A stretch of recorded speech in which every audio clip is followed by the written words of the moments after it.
everyone, my name is Adina. Welcome to my channel. Today I'm going to talk about Twitter and Elon Musk. What else could I talk about?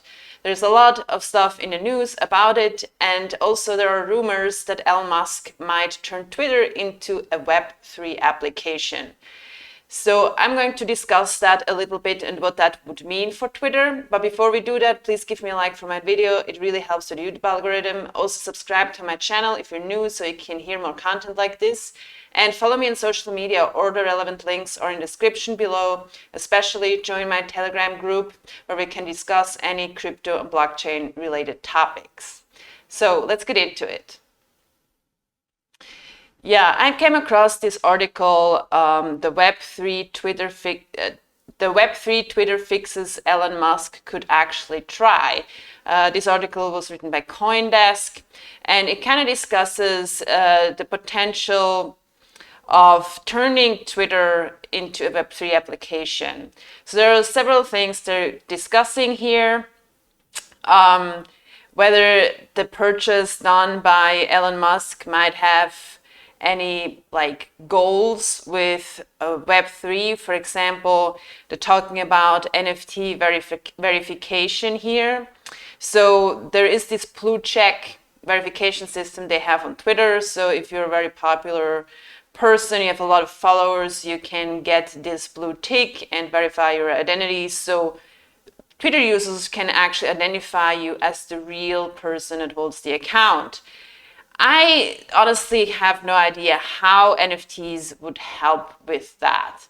Like NFTs, I mean, yeah, there are a way of certifying ownership on a blockchain. There are like a title, for example, like when you buy a car or a house, it could identify the ownership of such an asset. But how would an NFT really verify a person? So you still have to go through a verification process. So how would that be different with NFTs? I don't quite see how that would work. They're also talking about having membership, like essentially when you have a blue tick, you need to make a monthly payment. I mean, yeah, Twitter needs to get revenue desperately because they haven't been doing so well. So I think they're saying here they could make another 102 million in revenue each year if they would actually get these $20 from each verified person. I think that's a better idea than actually using NFTs, to be honest. I don't see how NFTs could actually solve anything of that, because you still need an entity that makes all the verifications of why using an NFT. You can just keep this blue tick, in my opinion. Then ads. So they're talking about decentralized identity unlocks a lot of potential across the web, including in advertisements. So I'm kind of skeptical about that as well. So because the whole purpose of having an ad system on a platform like Twitter or social media, Facebook, like Instagram, the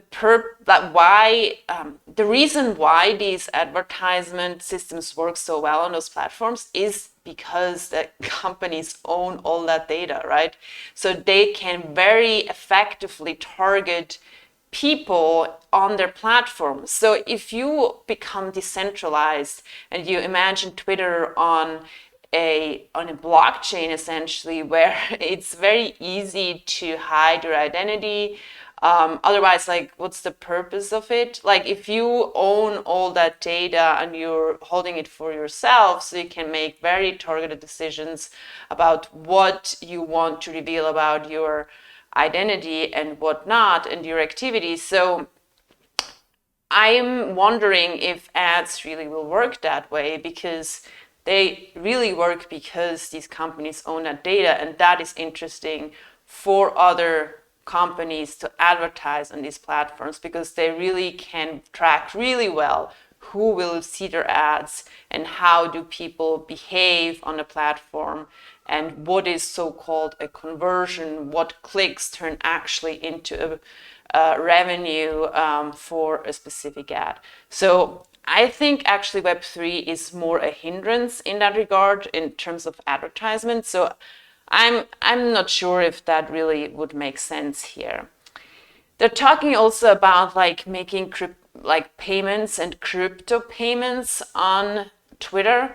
Again, actually, I could possibly summarize that very quickly, all these points, because I think it always goes to the same thing. Twitter is a centralized operation. It's a company that provides the platform. So what I'm really wondering, like, what benefit will it have to run this platform that is so centralized on a decentralized technology? Like, because you're always going to centralize it again, and you can have the same amount of like security in a centralized system as well. So you don't need blockchain for that. So if you have payments, for example, on Twitter, you don't need a blockchain to do that. You can just have a payment system on Twitter, like implement it right now. Like, you don't need blockchain for that. But yeah, obviously, as Musk says, it could bring in, like for Twitter, it could bring in 1.2 billion payment revenue by 2028, which is obviously substantial.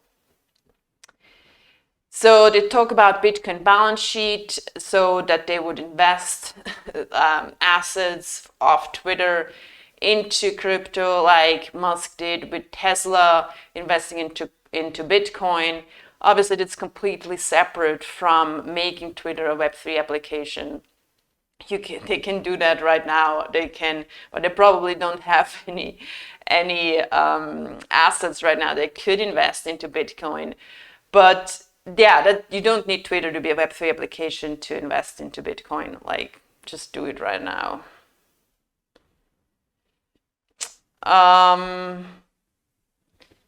Yeah, there's also been talk. I saw that at several different news outlets that Musk is talking about reviving this Vine feature on Twitter, which is essentially like TikTok.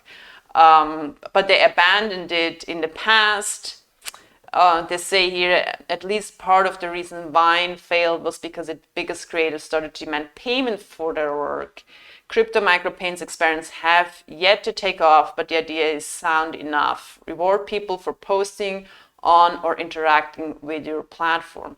Again, I know there are like lots of crypto projects out there that implement such a system. You have like something like OnlyFans, where people can post and you can like pay for the posts, or you can tip people for posts, like with crypto. But again, you don't need crypto for that. You can just implement a system where you can tip people with fiat currency. You don't need blockchain for that at all. Like, and again, Twitter is so centralized. Why would you make it run on blockchain, unless the goal would be to make it decentralized, make it an open source project out of it? But then where is the profit going to be for Musk? So I doubt that will be the goal here. So I have, a lot of questions. Like, I don't think that Web3 will be the path that Twitter should go, because it is so centralized, but also it's maybe just basically hopping on the train of like hype and trends. So that could give Twitter like look like they're advanced, they're like cutting edge technology just because they're using blockchain, and people might jump on that. Possible. Whether it really makes sense, I doubt it really. And as they say in the last sentence here, who knows what's coming, but if the Bird app is becoming a sandbox, you might as well experiment. People will hate any change on Twitter anyway. So I totally agree with that last statement. Like, yeah, they should try it out. I don't think it makes much sense, but yeah, experiment is always good, and it will show if Twitter will survive, or if it's something, if Web3 does give any additional values to such a platform, if people appreciate it or not, because eventually it's about will people use it or not, right? So that's it for today. Thanks for watching. Again, Please like this video if you enjoyed it. It really helps me with exposure on YouTube. Also subscribe to my channel so you can hear more content like this, and follow me on social media. All the links in the descriptions below. And join my Telegram group so we can chat together about crypto and blockchain and such. Thanks for watching. See you soon. Bye.